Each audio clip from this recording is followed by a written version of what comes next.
What's going on, everyone? Welcome to your 67th Java tutorial, and in this tutorial we're going to be finishing this program demonstrating JRadioButtons.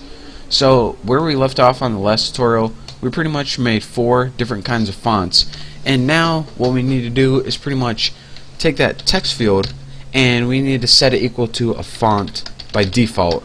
And we just need to set it equal to a font by default so when the program runs for the first time it knows what font to use. So I'm going to set it equal to plain font because I'm just a plain old guy. You can set it equal to different font if you want, but I ain't gonna.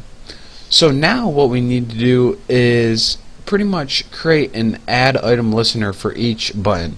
So I'm going to take that plain button first and add item listener, just like that. Flam.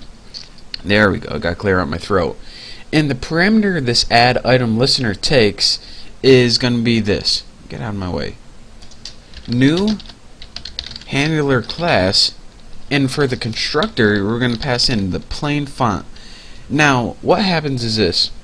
An add item listener pretty much chills there and waits for something to happen to that item, which is in this case the plain button. Now whenever it does happen, what do we want the object, because this is an object in here, and what do we want it to do? Well, for the handler class, it's going to be handling it, or it's pretty much the code that's going to happen if this button is clicked. We need to pass in plain font to the constructor. And let me go ahead and add a comment. So this wait for event to happen, and this is what this does, and pass in font object to constructor. And we didn't even create a class or constructor yet, so this might be confusing, but I spelled constructor wrong. See, this thing, if I click, it's not only a platform, but it also is a spell checker. So since I spelled constructor wrong, it corrected it for me. How cool is that? Compiler and a spell checker, double banger. So now let's go ahead and add this for well, the rest of them. Copy this and put, that's for a bold button, italic button, and bold and italic button. So bold button, let's see, italic button is IB, and bold and italic button, and of course we need to change these to bold font, and italic font was ITF, and the bold and italic font was that. So now we pretty much got our constructor of our main class built. Now we can go ahead, and we're getting this error message because handler class is not a class yet. So let's change that right now. Let's go ahead and make a handler class, and we're going to put this inside the other class. So let's go ahead and make private class handler class right there. No, my sound didn't mess up. I actually just said that. Implements item listener, and you guys know what implements means from the last tutorials. So inside my handler class, the first thing I'm going to want to do is create a variable, since you know, we're just going to need one. It's going to be a font variable, and I set it equal to the name of font because, I mean, makes sense, right? The next thing I'm going to want to do is create that constructor that we used up here. Now as you can see, that constructor takes a font object as its argument, so we got to make sure we have a font object as its argument when we create it. So let's go ahead and make public handler class, and let's go ahead and put like font and just name it F or something. So now plus sign WTF. So now in our constructor for this, and let me make sure, yep, looks right to me. Let's go ahead and just add font and set it equal to F. And now let's see what error I'm getting.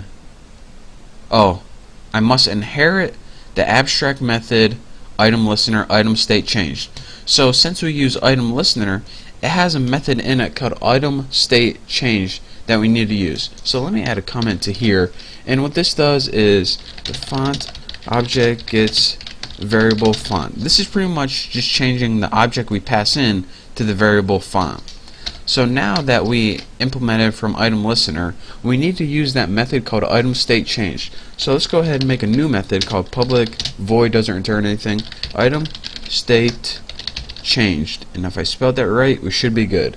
So now this argument takes an item event, and we'll just name it event, and for this in the body let's just go ahead and have something like text font, and we'll set it equal to set font for that font. So now if I do this, my errors should go away, but they're not, so I'm going to pause it and figure out what's wrong. Okay guys, I found my error and it was really embarrassing. Actually, for the constructor of handler class, I put handler class and I spelled it wrong. So you definitely need to put handler class and spell your constructors right. Pretty embarrassing if you ask me. So, you know, I'm not going to let it happen again, I promise. So now that we got all that changed, let's go ahead and, well, I'll add a comment for this for ease of reading. We'll put sets the font to the font object that was passed in. Looks good.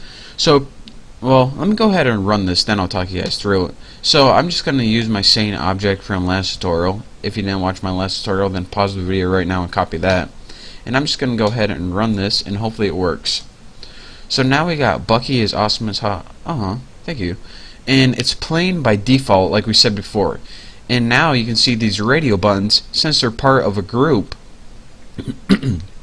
then whenever we click one, then the rest uncheck. And that is because they are part of a group and they're able to see each other or know what each other is doing. And that's some built-in methods that allow you to do that. So that's pretty cool right there. So let me talk you guys one last time through how we did this.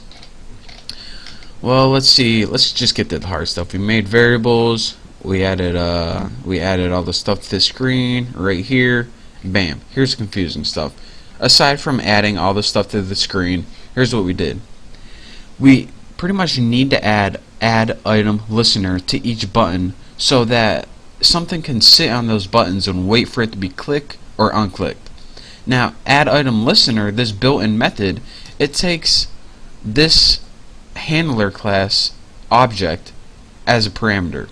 So what this is pretty much saying, alright, we're going to be waiting for something to happen, and as soon as it clicks, then I'm going to call this class right here, and that's the code that's going to happen when this event happens.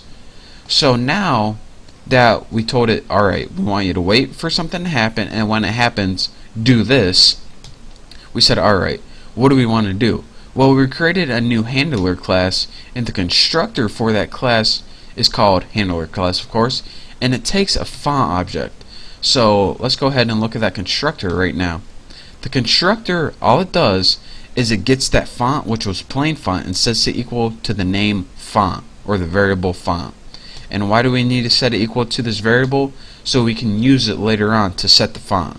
So pretty much we took that font, set it equal to the word font, and then in the item state change, which pretty much is the event that happens when it's clicked, it takes that font and sets it equal to plain font, bold font, italic font, or plain and bold font, or excuse me, bold and italic font. So now that we have a constructor and our item state changed, we're good to go, and we were able to run the program. So that's your real quick tutorial of radio buttons. And the last thing that you guys don't want to forget, don't forget to group your buttons right here. Set it equal to new button group objects. In this group allows your buttons to be one big family and allows them to see what each other is doing. And this lets them know when each other is selected or deselected. So that's that for this tutorial. Hope you guys learned a little something, not too much of course. So thank you guys for watching. Don't forget to subscribe. Don't forget to check out all my contests, and I will see you next time.